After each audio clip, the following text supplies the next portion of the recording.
Sandbox was booming. Many have said that NFTs and Metaverse are dead narratives. You're right. Like when you look post-COVID in 2021, the boom of Play to Earn, the boom of Metaverse, we've never seen growth that fast as like this in gaming industry. Now those models, they don't work anymore. How are we close to a reality where creators genuinely, they control all of their digital assets? We are far.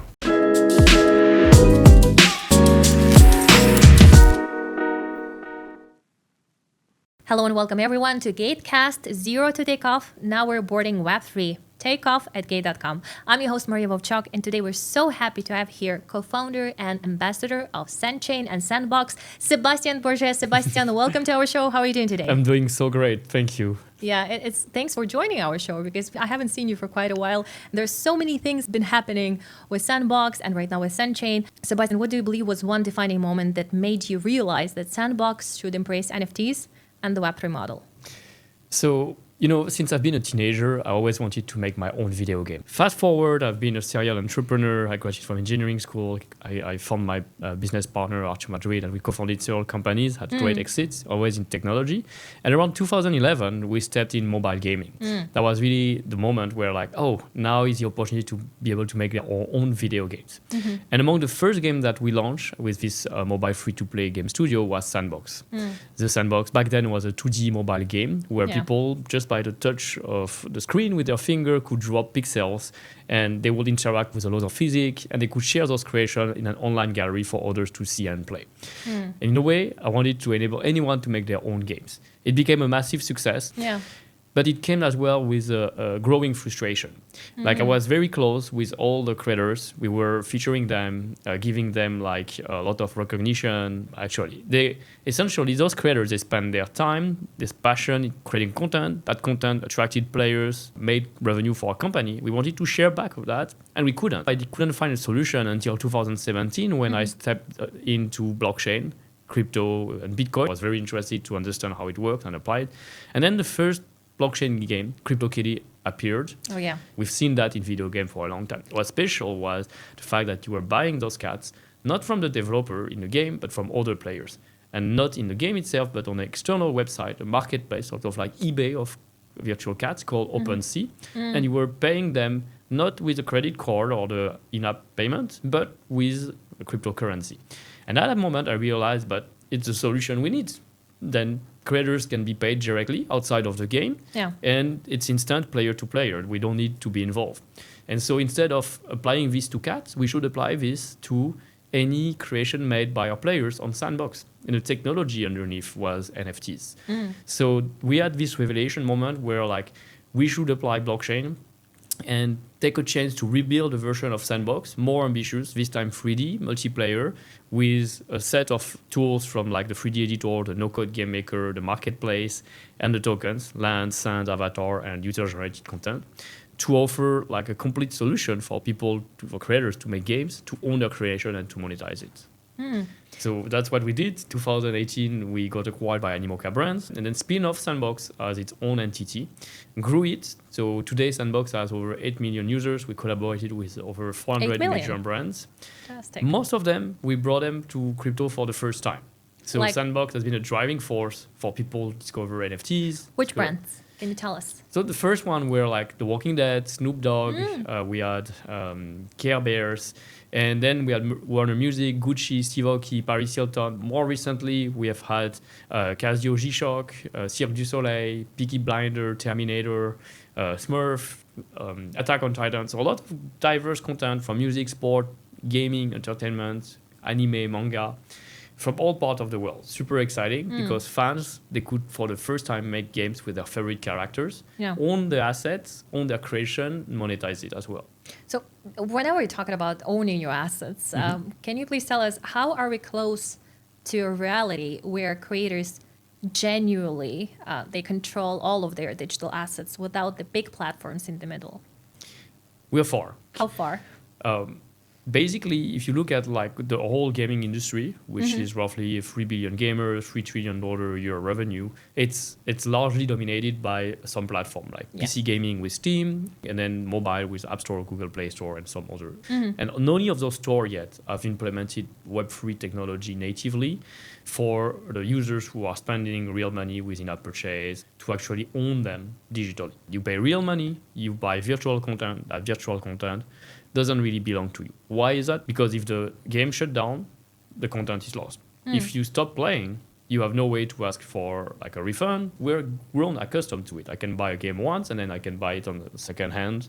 All that second-hand market doesn't exist with a digital asset, except for the new game that natively implemented blockchain technology at the core. Specifically NFTs for like ownership of the in-game content, the avatars, and so on, and some with like token that represent utility token that could be the currency of the game or other resource of the game. So you have to look at like what are today in blockchain gaming the main platform and main games. Actually, and that's quite exciting, even if people think like, well, we don't hear so much about blockchain gaming, we don't hear so much about Metaverse and so on, we are still seeing like the market and the industry the biggest as ever. And that's interesting. But however, it's more fragmented than ever. It's no longer just one blockchain, Ethereum, where everyone is publishing. A lot of different chains, meaning like they have their own large audience. You have over 300 million gamers on Telegram network alone with their mini apps. But those are limited mostly to Telegram network. They are not going to move into a game that's on Avalanche and so on. Not yet. Maybe the tech will evolve this year. We'll have like liquidity of asset and bridges to facilitate all the content to move swiftly. And what that means, because I see the chains as like channels of distribution. In the same way that the app stores, the console, when you publish a game, you get players. When you pick an ecosystem, which is a chain, as a developer, you should get players from that chain. The reality is like, it doesn't happen like that.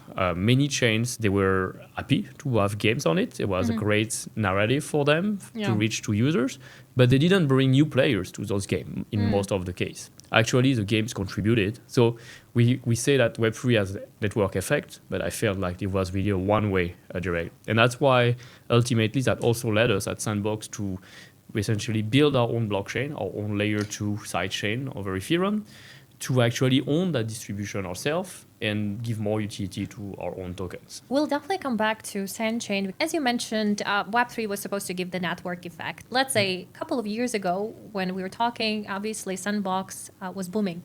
And we can say that over the last 2 years, the concept is not exactly that popular anymore. So many have said that NFTs and Metaverse are dead narratives. So what's your perspective on that? You're right. Like when you look post-COVID in 2021, the boom of Play to Earn, the boom of Metaverse, we've never seen growth that fast as like this in gaming industry. Now those models, they don't work anymore. So every wave of innovation has this kind of like spike now. We see that with AI and AI company breaking records. I think we will see a big comeback in gaming. The industry itself is bigger than ever, but more fragmented. Now, we've seen that every 3 to 5 years, there is a new hit game that bring back the masses into gaming. We are seeing the evolution of games from product to services to platforms. We are playing game with live ops, so they launch, but then they have regular seasonal updates. Games as a platform means like basically they are allowing their users to actually mode them, editing everything from the engine, the script, the asset. And the one that will live the longest are the one that will enable those creators to make substantial revenue so that they can keep on living from their creativity. So that's the future of gaming. When you actually mentioned about the cycles, I would like to focus on that because you have a big post-season 4 boost. But how do you ensure that this is not just another hype cycle? That's the challenge. Like, if you concentrate your effort and the player attention around those seasons, then of course the activity will cool down afterward. But if you keep them close enough, the activity doesn't cool down back to the previous level. It cools down maybe to twice the previous level. And then you build up like this. So will it be like American roller coaster? Well, hopefully not. But the reality is like, and also we are still testing and experimenting the business model around. So what we learned as we launched Alpha, we shouldn't necessarily focus only on a high number of players, but we want to focus on high engaged and monetizing players. The industry, the early blockchain games, they forgot about like revenue first, and instead of just like giving token to bootstrap the network effect, that can work only for a certain amount of time. And that we've seen at Sandbox, like basically that's a metric we call the return on reward spend. For every single token you give to players as rewards, how much of that token is going to be reinvested into the game economy instead of being cashed out on an exchange like Gate, for example. But as a game developer, ideally you would want that not 100% of your players take away the value and don't come back. That's the problem you're facing. So through the iteration, season 5, season 6, we were able to move from 20% of users who re-inject their money into the game, buying more asset, avatar, and so on, to somewhere like 60% to 80%.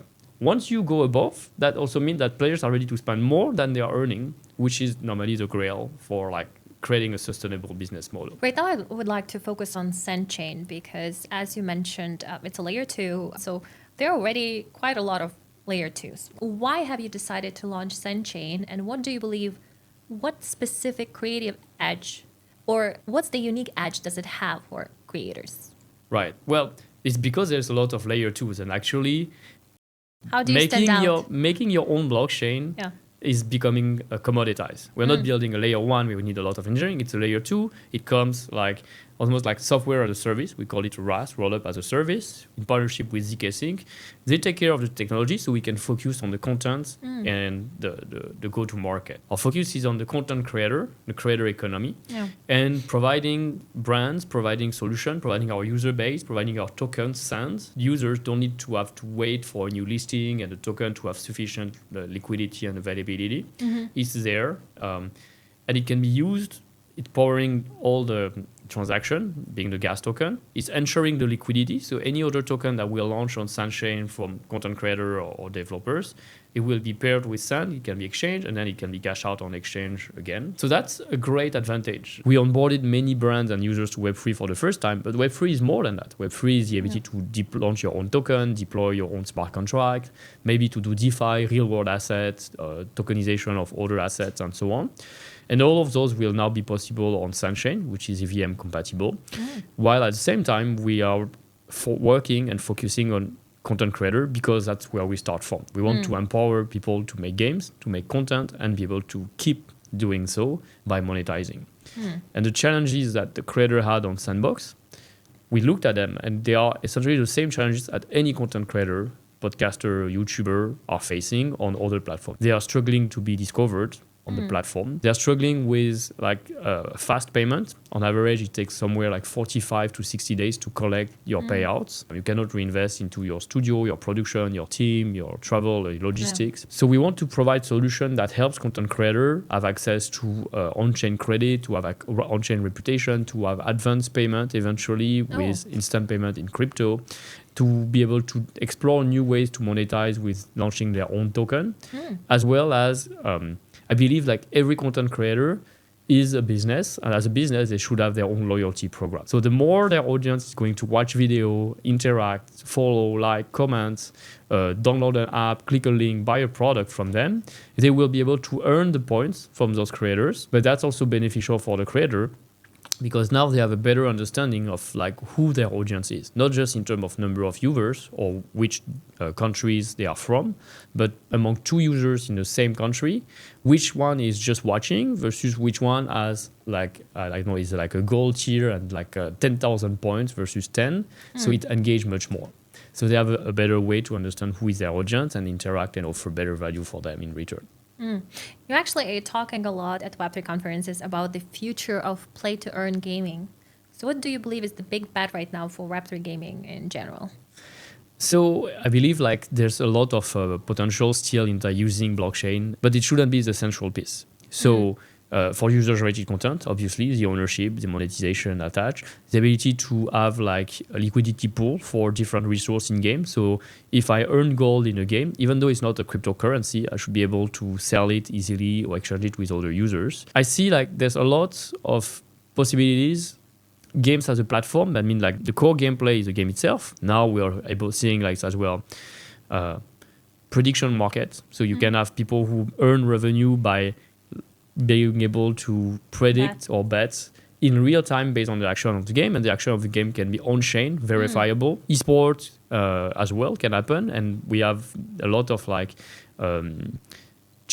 real money gaming where like people are challenging with each other. I feel as well like everything from like battle pass, owning an NFT allows you to enter certain higher tier of tournaments that might give you more or less rewards. It's a quite natural progression fitted for the different level of players. You actually described a very bright examples how it should work ideally, but we have seen that many play-to-earn games in the past, they have collapsed, let's say, unsustainable tokenomics. So why people should believe that this time will be different?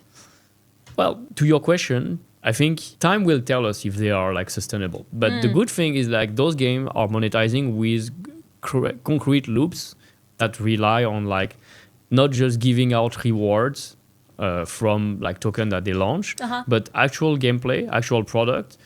People who can make purchase from both fiat or token to buy the NFTs, and are not just like zero-sum game that we've seen before. That's quite different.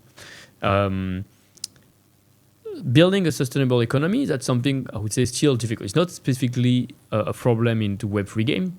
Game by themselves is a very competitive industry. You can see like even if you put a lot of love and effort into a game, it's not the guaranteed product that will be there and sustainable. And so you have to master all those different skills of like optimizing user acquisition, first-time user experience, being data-driven. And now you add on top of it, like having an economy that makes sense because most of those teams were not knowledgeable or expert at building games. So they have suffered a lot of like the mistake that you could do as early game studios.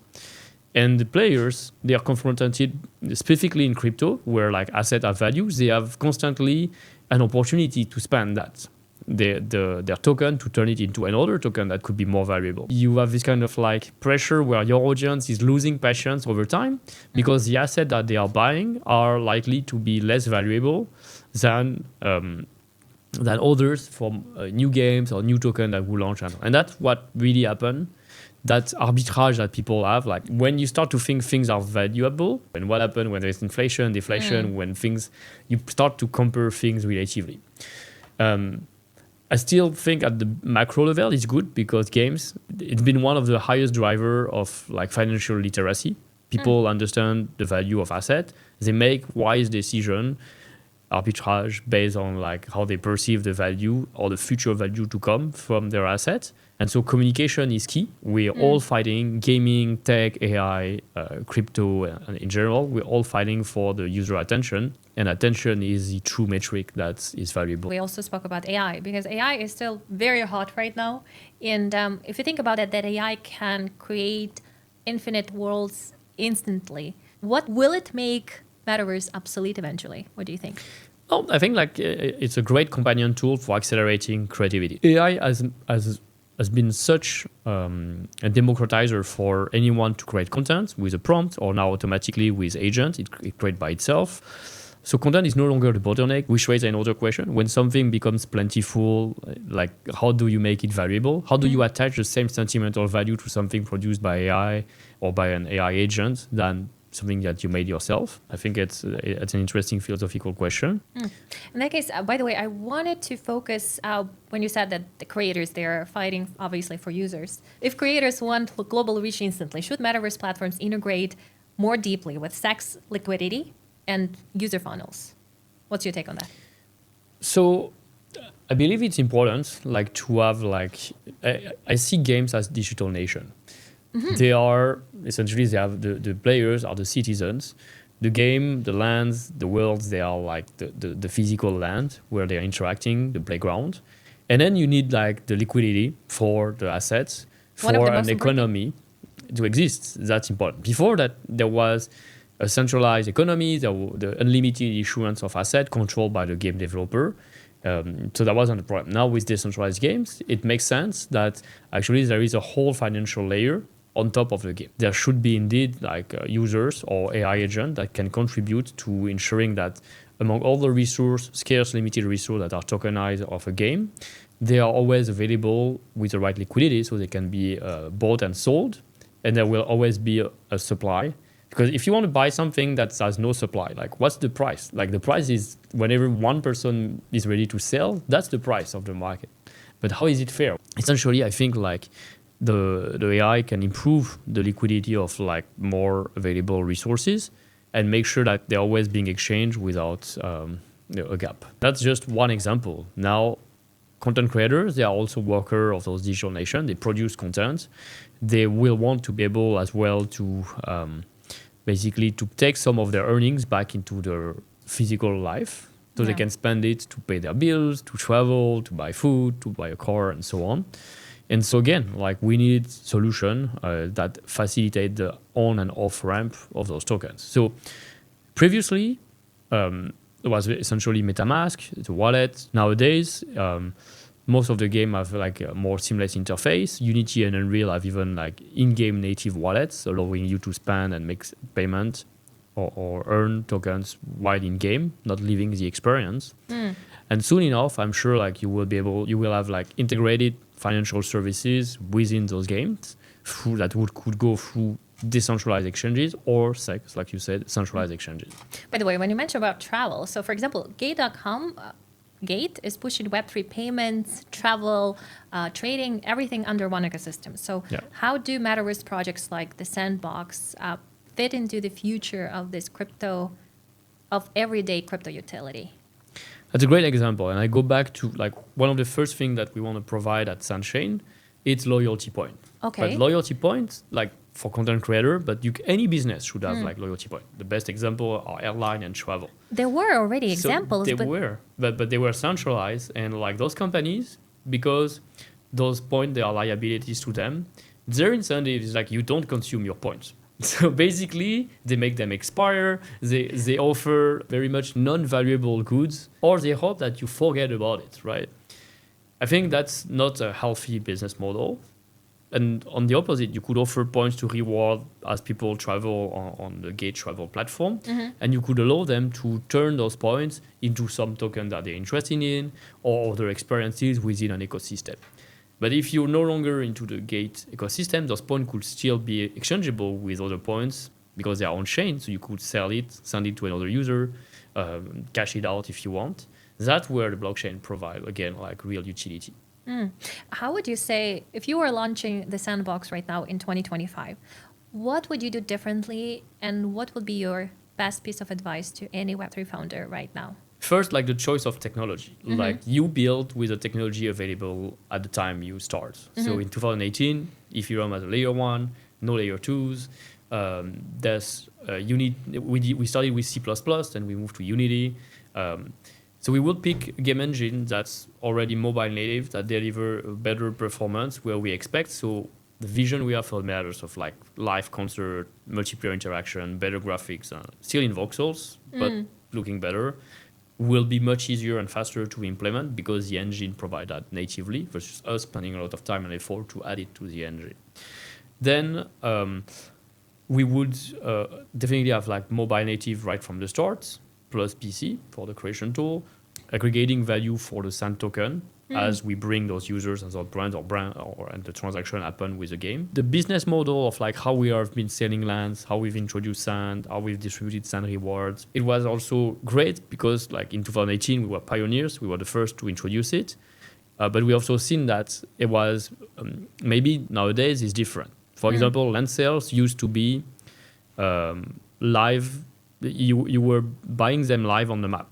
Back in 2021, it makes sense because there was like a huge demand for it, and everyone was trying to buy at the same time. So that was an interesting experience where the live turned green, but as well frustrating.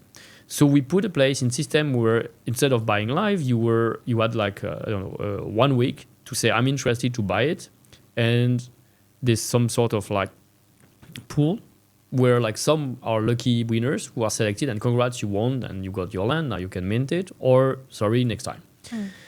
That was a solution to that problem. Nowadays, I feel like we should be back to, I just want to buy the land. I put a purchase and then there is an offer ongoing and people who want the same land could come later and say, I want it. So we have a period of time to say, I can increase like an auction. I say, I'm ready to buy the same land a little bit more. And then you have some time to change and so on. So we would adjust the model as well based on like what provide always a better user experience. We actually did something like this with GBM auction, which introduced this model that as well, like anyone who participates in an auction, even if they don't win the asset at the end, the land in the case of Sandbox, they will still earn back tokens because they're participating into the bidding, which I think is a better user experience. Oh. And so some of things came because like there's other solutions that were natively integrated. Some of those things came from the experience that we had and the interaction with the users. AI would be more natively integrated right from the go, whether with vibe coding or like generative AI for like 3D asset and worlds. It was not possible back in 2018 and even in 2021. There was not, or it was only the beginning of the models, large language model. So imagine in the next 5 years how we would relaunch things. Yeah, and who knows? Like Sandbox is still there, Sand is there. Maybe there will be within 5 years new ways to create experiences, and it will still be Sandbox, and you will still have your avatar, your identity, your land, and your sand, and it will run on Sandchain with a lot of other content creators across all other platforms, and that will be the true metaverse. Oh, well, in this case, I would love to follow that. Maybe also participate. I'll be one of the content creators on Sandchain. Thank you so much, Sébastien. Right now, let's wrap up with our lightning round. Are you ready? Yes. True or false? In 5 years, Metaverse stores will be as common as websites. False. Okay. E-commerce, website, 3D world will still be different ways to explore. Will take a bit of time to build it in the same way, but that will be more common. Okay. True or false? The next billion-dollar movie franchise will emerge from a metaverse like the Sandbox. True. One word. Describe the metaverse future in a single word. Open. Okay. Fill in the blank. Gatecast Zero to Take Off is about launching into Web3. One piece of advice for creators. It's time to take back ownership on your audience, on your content, and to free yourself from the platforms. True or false? Play to earn will outgrow traditional gaming revenues by 2030. True. Okay, why? We've seen that games that generate over $1 billion of revenue over transaction fees, like Axie Infinity. We're seeing games that are able to grow economies bigger than certain countries' GDPs as well. Interesting. Quick choice. More crucial for Metaverse success, interoperability or user-generated content? User-generated content. Nice. True or false? We'll see AI-driven NPCs in Metaverses indistinguishable from humans. True. When? Well, we're getting very close to like with the latest generation of AI, we're impossible to distinguish like videos, photos from deepfakes. So how about like text-based or voice-based conversation with human and like moving character within an environment? I'm just curious, when exactly do you believe it may happen? Well, I think InWorld, for example, is a great company that's building that. 2026-7. Okay, interesting. True or false? Most creators will earn more from Metaverse assets than from traditional social media. True.